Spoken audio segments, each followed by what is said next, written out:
Kitab 1 Petrus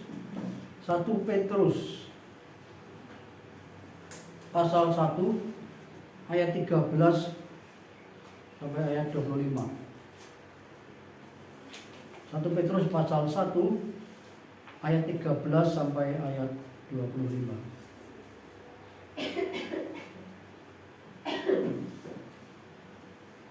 1 Petrus ayat 13 sampai 25. Sudah ketemu? Mari kita akan baca bersama-sama. Saya membacakan ayat yang ganjil, Bapak Ibu sekalian bersama-sama membaca ayat yang genap. Demikianlah bunyi firman Tuhan. Sebab itu siapkanlah akal budimu, waspadalah dan letakkanlah pengharapanmu seluruhnya atas kasih karunia yang dianugerahkan kepadamu pada waktu penyataan Yesus Kristus. Hiduplah sebagai anak-anak yang taat dan jangan turut hawa nafsu yang menguasai kamu pada waktu kebodohanmu. Tetapi hendaklah kamu menjadi kudus di dalam seluruh hidupmu, sama seperti Dia yang kudus, yang telah memanggil kamu. Sebab ada tertulis, kuduslah kamu, sebab Aku kudus. Dan jika kamu menyebutnya Bapa, yaitu Dia yang tanpa memandang muka menghakimi semua orang menurut perbuatannya, maka hendaklah kamu hidup dalam ketakutan selama kamu menumpang di dunia ini. Sebab kamu tahu bahwa kamu telah ditebus dari cara hidupmu yang sia-sia, yang kamu warisi dari nenek moyangmu itu, bukan dengan barang yang fana, bukan pula dengan perak atau emas, melainkan dengan darah yang mahal, yaitu darah Kristus, yang sama seperti darah anak domba, yang tak bercacat dan yang tak bernoda dan tak bercacat. Ia telah dipilih sebelum dunia dijadikan, tetapi karena kamu baru menyatakan dirinya pada zaman akhir. Oleh Dialah kamu percaya kepada Allah, yang telah membangkitkan Dia dari antara orang mati dan yang telah memuliakannya, sehingga imanmu dan pengharapanmu tertuju kepada Allah. Karena kamu telah menyucikan dirimu oleh ketaatan kepada kebenaran, sehingga kamu dapat mengamalkan kasih persaudaraan yang tulus ikhlas. Hendaklah kamu bersungguh-sungguh saling mengasihi dengan segenap hatimu. Karena kamu telah dilahirkan kembali, bukan dari benih yang fana, tetapi dari benih yang tidak fana, oleh firman Allah yang hidup dan yang kekal. Sebab semua yang hidup adalah seperti rumput, dan segala kemulaannya seperti bunga rumput.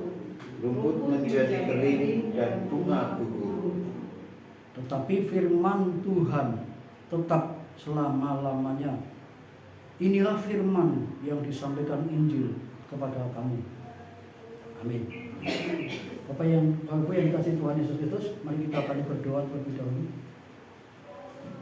Bapak, kami bersyukur untuk waktu yang indah, untuk kami duduk diam di bawah kaki-Mu. Kami menyerahkan kepada-Mu Tuhan pemberitaan firman-Mu saat ini. Baik hamba-Mu yang kecil, yang sederhana, maupun juga segenap jemaat Tuhan ini. Kami menyerahkan kepada Tuhan, bila kami betul-betul membutuhkan kemampuan dan urapan dan kuasa yang sama dari tempat yang maha tinggi. Kiranya Roh Kudus mengurapi, Roh Kudus memampukan kami untuk mendengar, untuk menangkap, dan untuk menempatkan firman-Mu di dalam hati kami. Hati yang subur, hati yang siap ditaburi oleh kebenaran firman-Mu.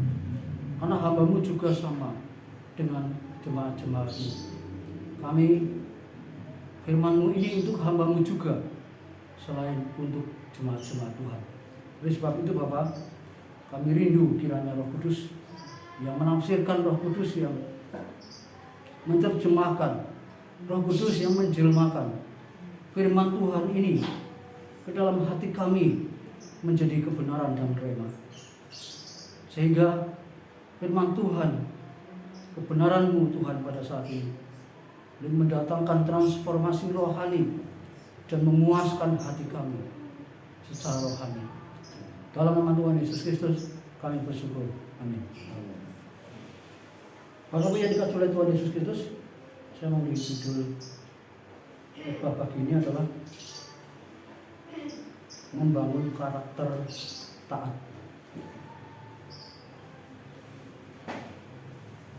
Membangun karakter taat. Bagus, secara sadar atau tidak sadar sebenarnya semua orang yang percaya itu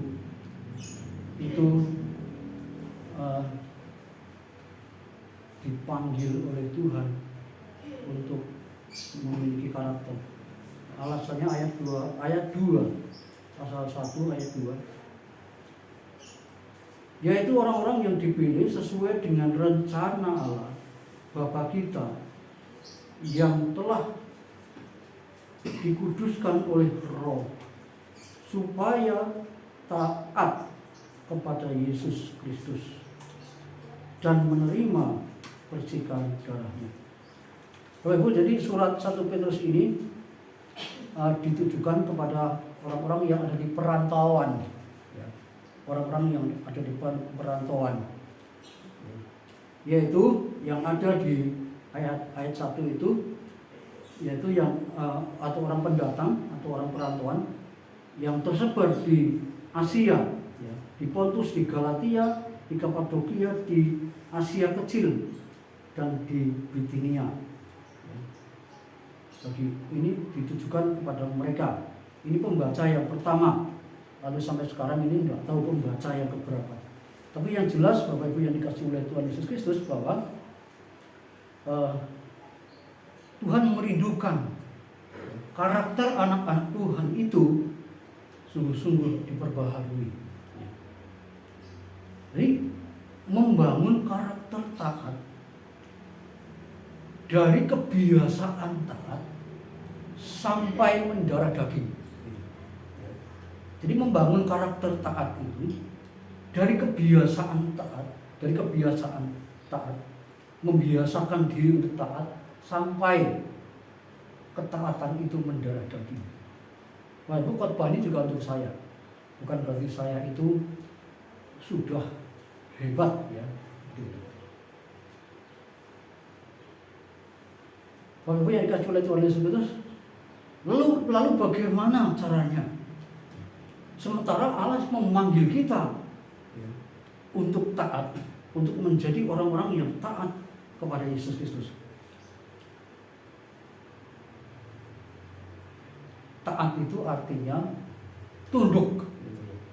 Tunduk. Saya melihat di Kamus Besar Bahasa Indonesia, taat itu tunduk dalam kurung kepada Tuhan, termasuk perintah-perintahnya. Jadi tunduk kepada Tuhan artinya perintah Tuhan, peraturan-peraturan Tuhan, anjuran-anjuran Tuhan, itu harus tunduk. Artinya taat itu jadi senantiasa tunduk. Nah, Bapak Ibu yang dikasih oleh Tuhan Yesus Kristus, bagaimana membangun karakter taat? Bagaimana kita itu bisa sungguh-sungguh tunduk kepada Tuhan, senantiasa tunduk kepada Tuhan, melakukan perintah-perintah Tuhan, melakukan peraturan-peraturan Tuhan, seperti perjamuan Tuhan ini juga peraturan-peraturan. Bagaimana caranya? Bapak Ibu yang dikasihi oleh Tuhan Yesus Kristus, karakter itu dibangun oleh kebiasaan. Contohnya begini, kenapa orang itu karakternya pemarah? Biasanya itu marah. Jadi hari-harinya itu dia selalu marah. Sehingga akhirnya karakternya pemarah.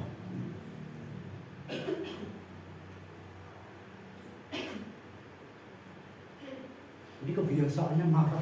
Jadi akhirnya dia membangun karakter pemarah itu melalui kebiasaan marah tiap hari. Bahaya enggak ini? Ya. Demikian juga karakter-karakter yang lain. Karakternya penjahat. Berarti dia itu membangun karakter penjahat itu dari kebiasaan berbuat jahat. Mungkin mencuri, mungkin membobol bank atau apa seperti itu, membegal atau apa. Itu penjahat. Kenapa dia bisa itu? Karena dia membangun dari kebiasaan itu. Atau dia diindoktrinasi ya, oleh pengajaran-pengajaran yang jahat.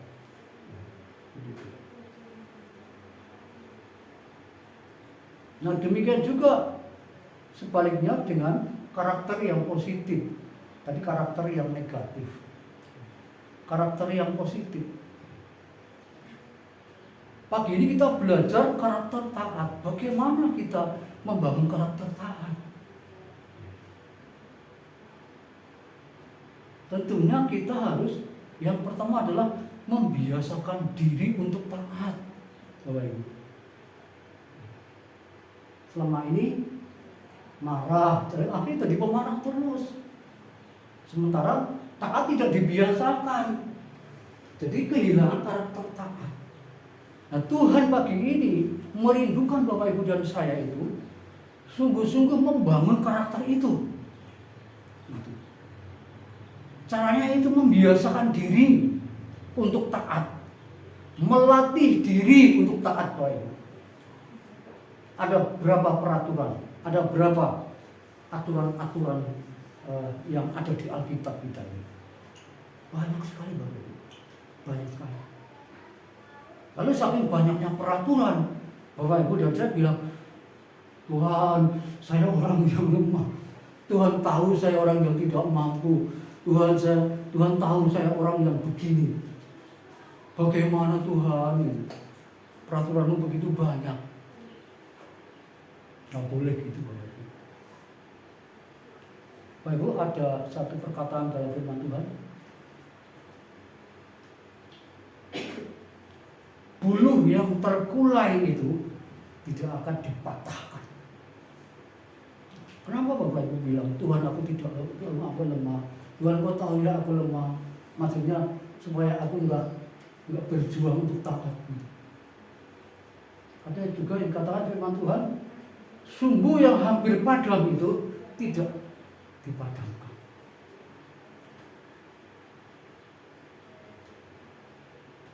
Kenapa seperti itu?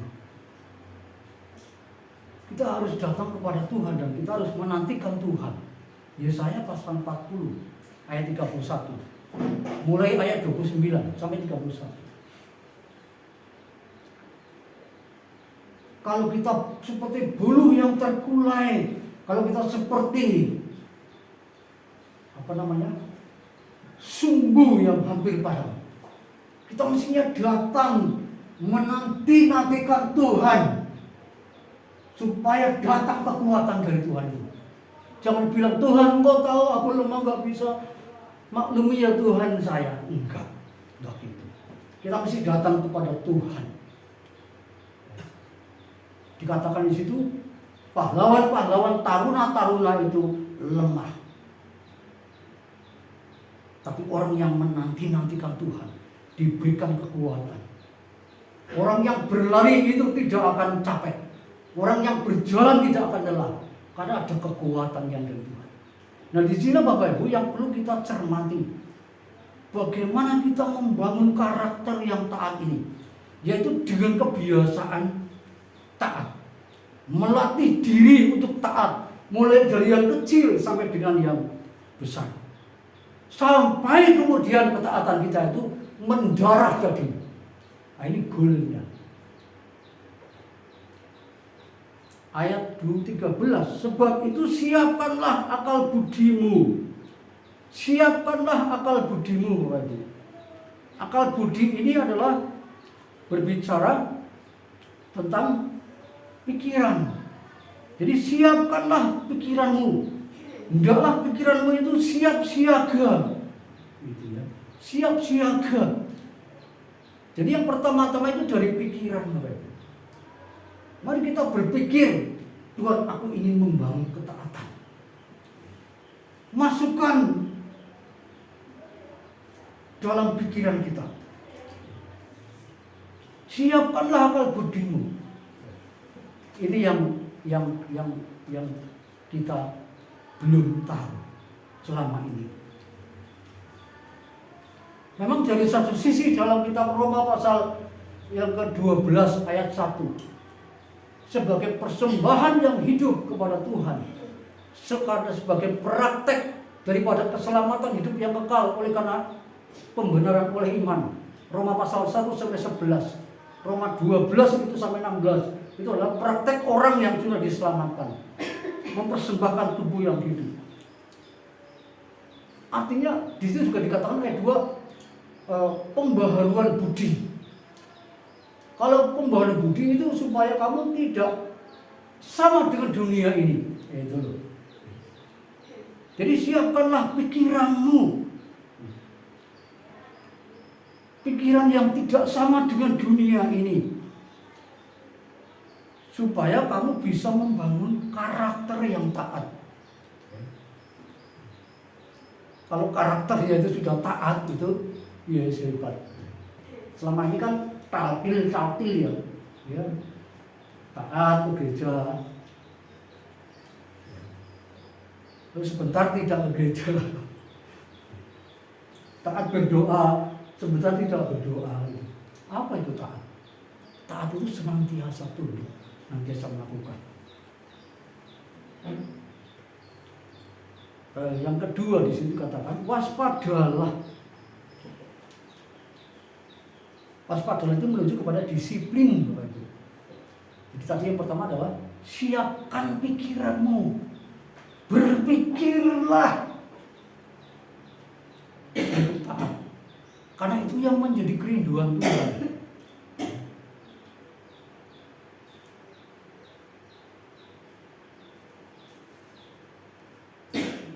Perbaharilah pikiranmu. Jadi sebenarnya kita sudah dilahirkan kembali, kita sudah menjadi manusia baru. Ya pikiran itu sebenarnya sudah pikiran yang baru sebenarnya, termasuk pikiran yang baru. Namun demikian kita perlu menyiapkan pikiran itu. Tetapi juga waspadalah. Ini menuju kepada disiplin. Waspada, disiplin.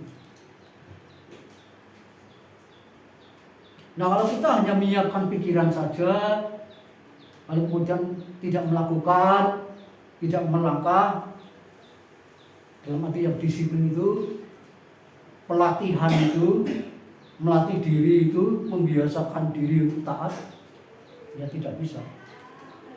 Lalu yang selanjutnya adalah, dan letakkanlah pengharapanmu seluruhnya atas kasih karunia yang dianugerahkan kepadamu pada waktu penyataan Yesus Kristus. Ini bicara kedatangan Tuhan, penyataan Yesus Kristus. Ini fokus, Bapak Ibu. Letakkanlah pengharapan seluruhnya. Fokuslah. Jadi siapkan pikiranmu untuk kita sungguh-sungguh punya kerinduan membangun karakter, lalu kemudian kita berdisiplin secara rohani, lalu kemudian berfokus. Nah ini mantap sekali. Kalau saya pikir, wah ini mantap sekali. Secara teori ini mantap banget, asal dilakukan. Sehingga kalau ini terjadi, membangun karakter yang taat itu akan terwujud dan sampai mendarah daging.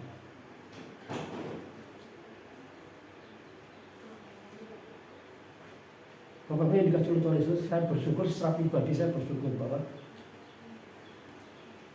Ya kemarin sejak pemuridan buku kedua itu sudah membuat renungan, ya, sudah membuat renungan ya, tugas-tugasnya itu. Tetapi itu belum seberapa. Nah ketika memasuki buku 4 ini saya merasa wah ini bagian dari saya. untuk melatih diri, membiasakan diri taat kepada Tuhan. Bayangkan Bapak Ibu, tugas-tugasnya itu banyak sekali buku yang kau tadi. Dan dikontrol itu, dan dikumpulkan itu, dan diteliti oleh pengawas. Membuat renungan setiap hari, bayangkan.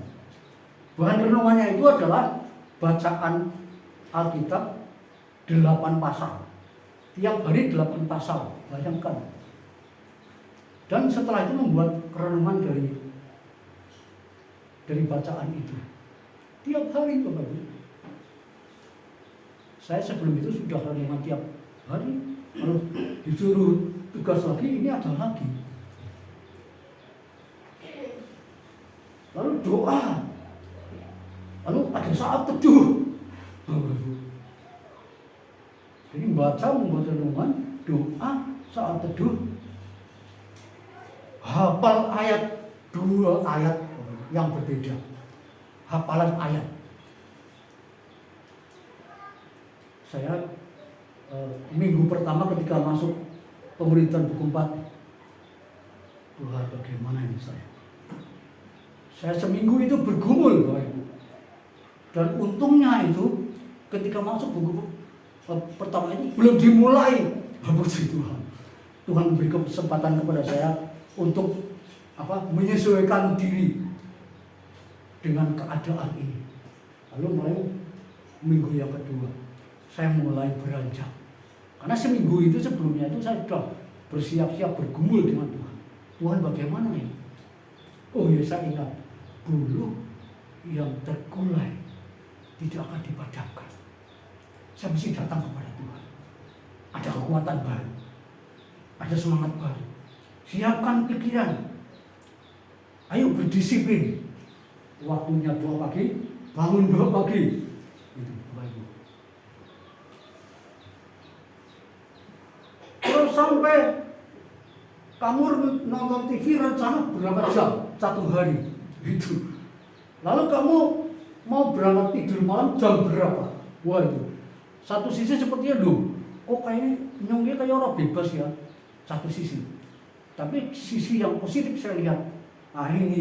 Ini yang betul-betul pas ini untuk membangun karakter, kebiasaan, berdoa, merenungkan firman Tuhan, baca 8 pasal, 8 pasal itu. PL itu kan banyak sekali tuh, 1 pasal itu banyak, 8 pasal.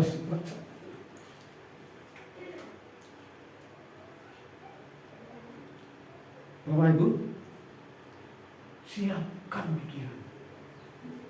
Mari kita melatih diri, membiasakan diri untuk taat.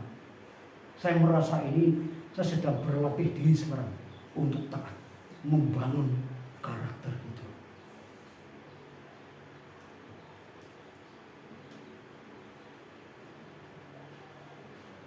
Itu yang pertama, Bapak. Bagaimana kita membangun karakter? Dari kebiasaan sampai mendarah daging, dengan melatih diri, mempersiapkan diri untuk taat. Siapkan akal budimu, siapkan pikiranmu. Berdisiplinlah, waspadalah. Ya, di sini waspada ini juga berkaitan dengan pengajaran sesat pada waktu itu. Karena banyak sekali pengajaran-pengajaran yang sesat. Demikian juga pengaruh-pengaruh dunia pada waktu itu. Dan berfokuslah, letakkanlah pengharapan itu kepada Kristus, kedatangan Kristus yang kedua. Artinya fokus. Jadi siap pikiran, siap berdisiplin, dan fokus. Kalau nggak fokus itu hati-hati itu bisa. Yang kedua Bapak Ibu yang dikasih oleh Tuhan Yesus Kristus, jadi bagaimana caranya membangun karakter itu? Membiasakan diri, melatih diri untuk taat, melatih diri, membiasakan diri. Yang kedua adalah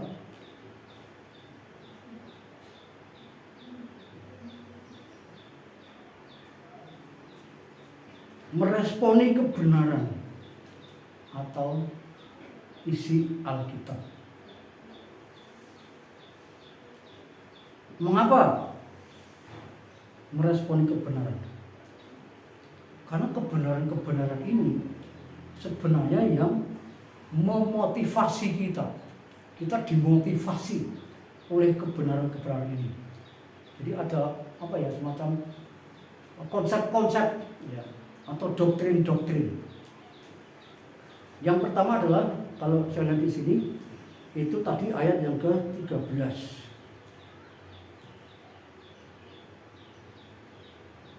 Letakkanlah pengharapanmu seluruhnya atas kasih karunia yang dianugerahkan kepadamu pada waktu penyataan Yesus Kristus. Pada waktu penyataan Yesus Kristus. Ini artinya kedatangan Tuhan yang kedua kali.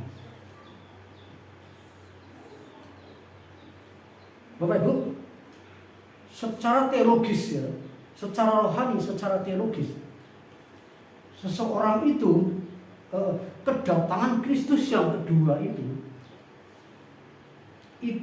bisa menjadi pendorong seseorang untuk membangun karakter, untuk mewujudkan karakter Kristen yang alkitabiah.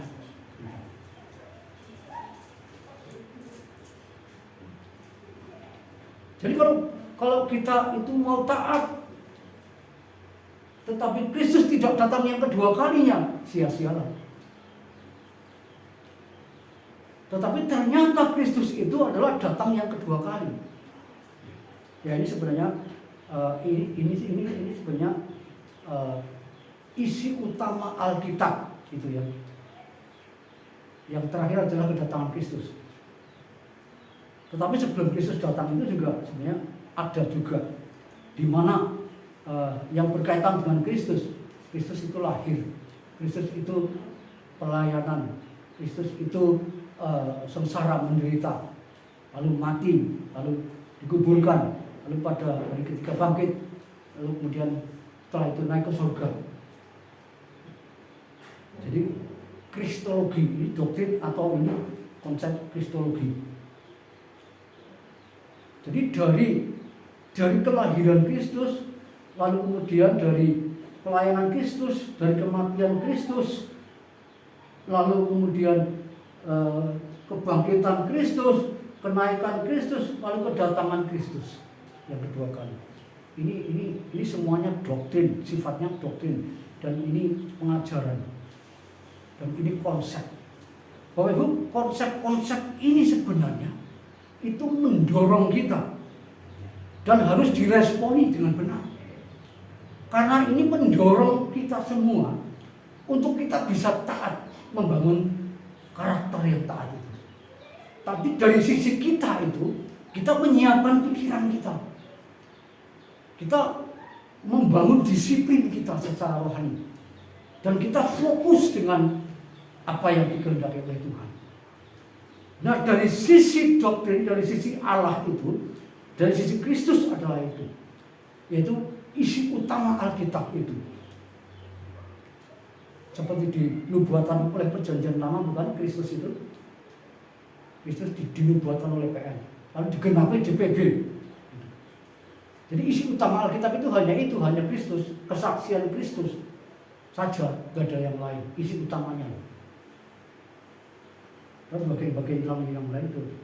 Nah, isi utama itu sesungguhnya itu mendorong Bapak Ibu dan saya untuk memotivasi kita. Aduh, ini pelayanan kok susah temen ya. Ketika ingat, iya, ada ayat Yesus datang yang kedua kali menjemput saya sekalinya. Oh iya, berarti artinya semangat lagi gitu ya.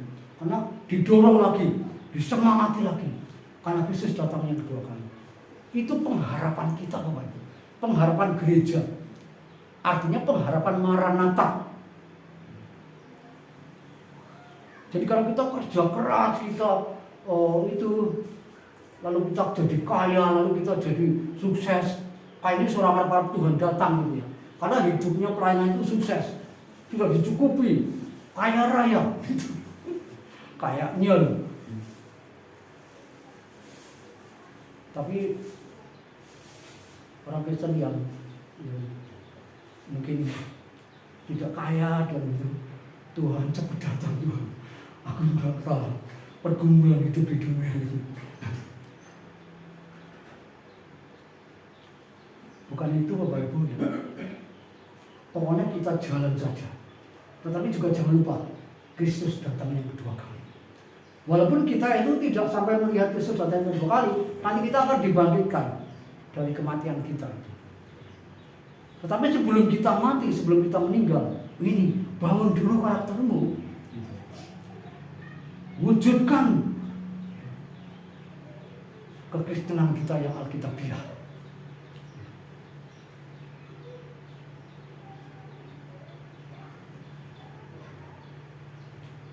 Dan di situ juga dikatakan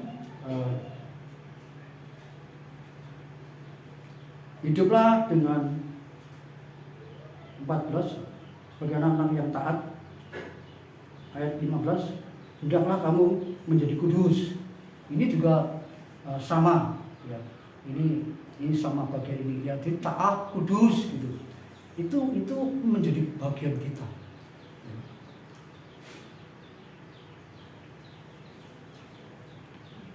Berjuang. Karena apa Ibu? Secara posisi kita kudus sekarang ini. Secara posisi kudus di hadapan Allah.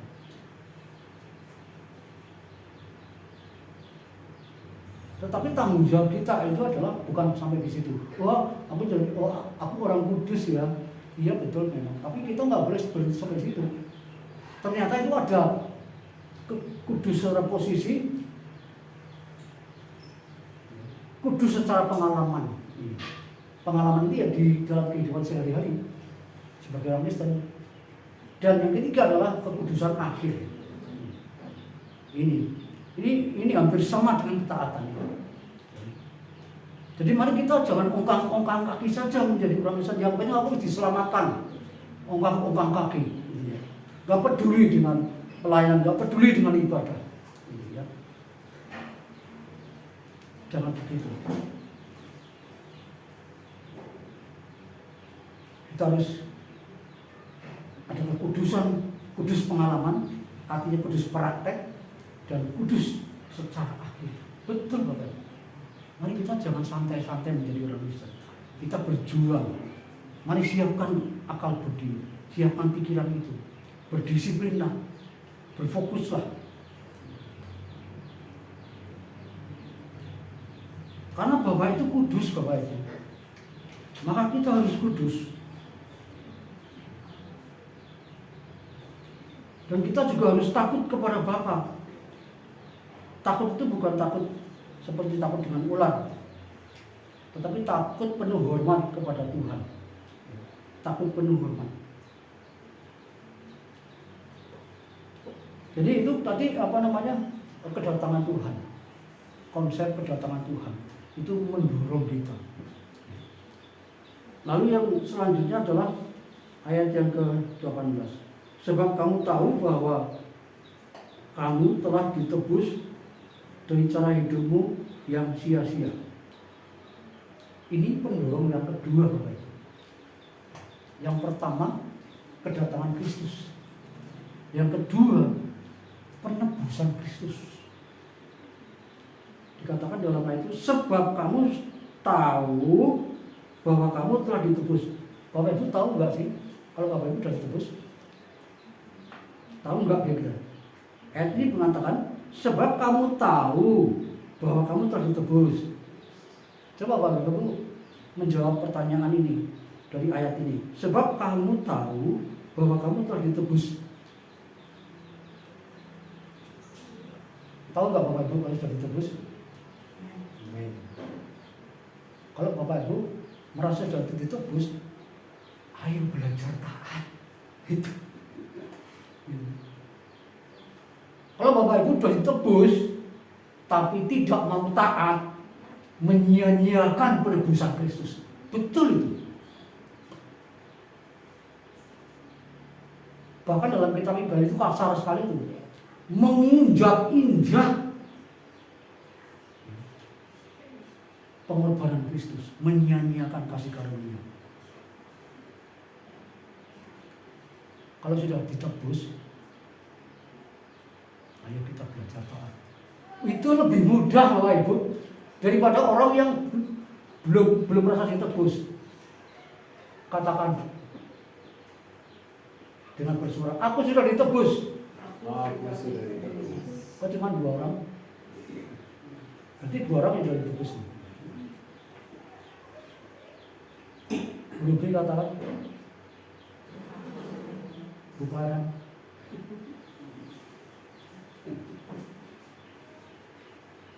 Bu Teguh, Aku sudah ditebus. Gio, Mas Bang, Pak Jojo,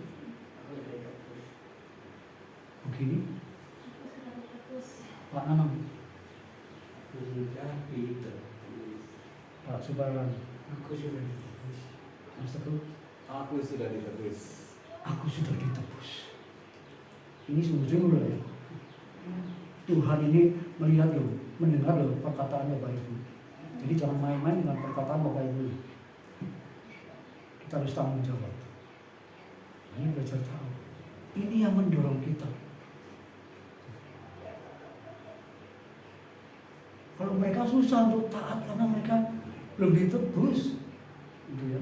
Masih memikul dosa, hukuman dosa itu masih mereka pikul. Nah, hukuman dosa itu sudah dipikul di kayu salib, udah beres, hutang kita udah lunas. Jadi nggak ada lagi beban buat kita.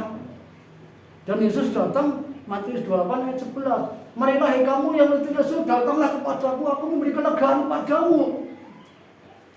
Gitu. Apalagi yang membuat kita susah.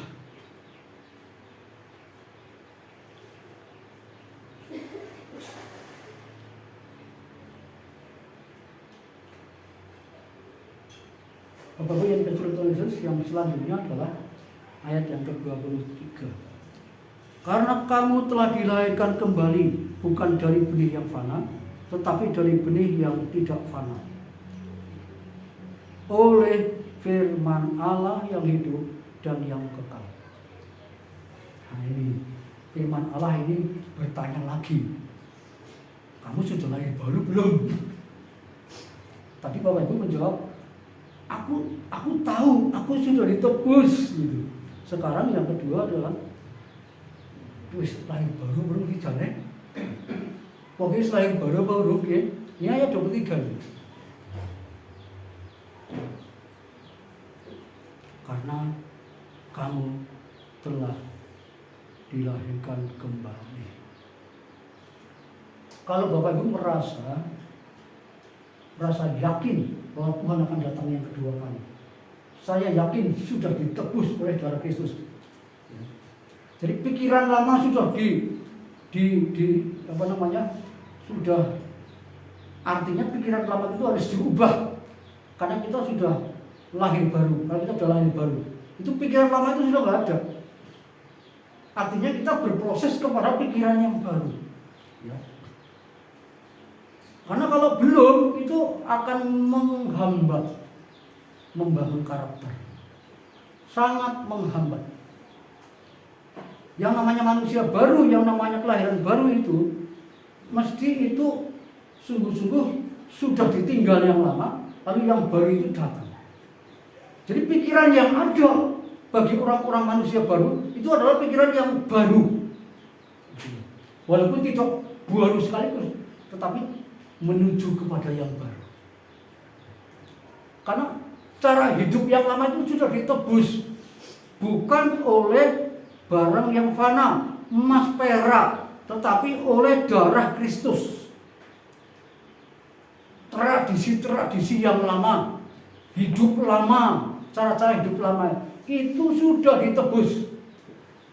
Kalau hamil itu nyantel gunting nganggo dom narik lambi, diremen aman, itu sudah ditebus oleh Yesus.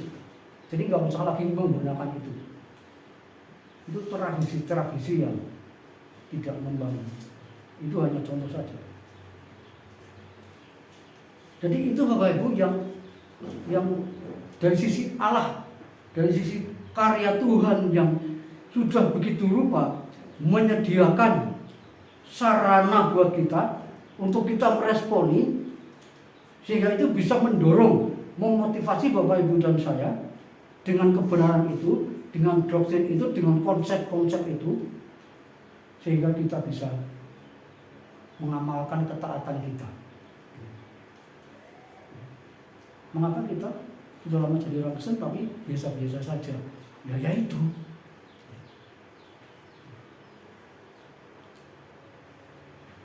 Karakternya nggak dibangun. Jadi pada baik lah. Bapak Ibu, mari Bapak Ibu, saya sudah cukup mengajak. Mari kita bersama-sama membangun karakter. Mari kita wujudkan kekristenan kita itu yang alkitabiah. Jangan Kristen agama, jangan Kristenan, tetapi Kristen yang seperti dikatakan Alkitab. Kita membangun karakter taat itu dengan menyiapkan pikiran, dengan hidup disiplin rohani, dengan fokus yang sungguh-sungguh. Lalu kita ingat Yesus akan datang, lalu kita kembali lagi merefleksi, oh ya aku sudah ditebus, oh ya aku sudah lahir baru. Nah ini yang memudahkan Bapak Ibu dan saya untuk ayo memulai, ayo melangkah, membangun karakter. Dari kebiasaan taat, dari yang kecil sampai nanti bisa mendarah daging dan kita menjadi orang-orang yang sungguh-sungguh menyenangkan Tuhan. Berat ya? Ya kalau sumbu yang dulu yang tergulai memang lemes. Kalau sumbu yang hampir padam memang itu. Tetapi Roma pasal 12 ayat 11. Janganlah hendaknya kerajinanmu kendor, tetapi hendaklah rohmu menyala-nyala dan melayanilah Tuhan. Kalau tadi itu sudah hampir padam, tetapi ketika menanti-nantikan Tuhan, masuk dalam hadirat Tuhan dan berdoa, Tuhan memberikan kekuatan, Tuhan memberikan apinya, sehingga menyala-nyala lagi. Dan melayani Tuhan.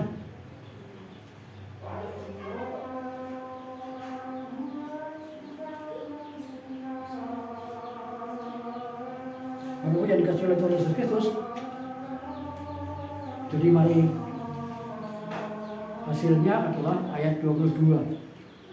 Kita akan mengamalkan ketaatan, kita akan mengamalkan kasih persaudaraan yang tulus ikhlas. Dan kita bersungguh-sungguh saling mengasihi dengan segenap hatimu. Mari Bapak Ibu, kita akan tunduk kepala dan kita datang kepada Tuhan.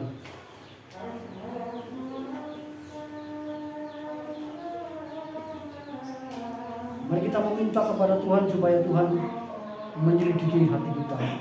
Kita naikkan satu pujian, selidiki aku dan lihatlah aku.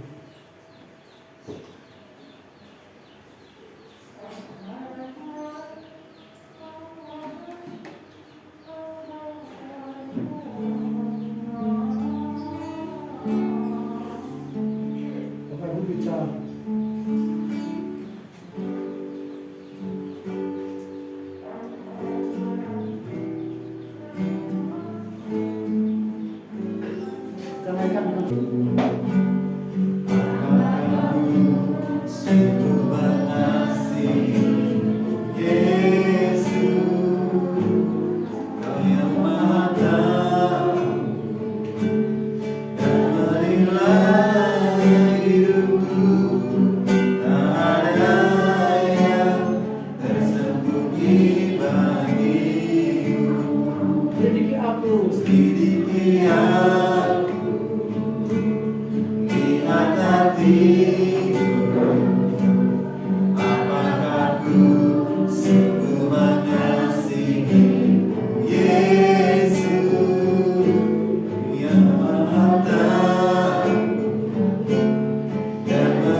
dari firman-Mu hari ini.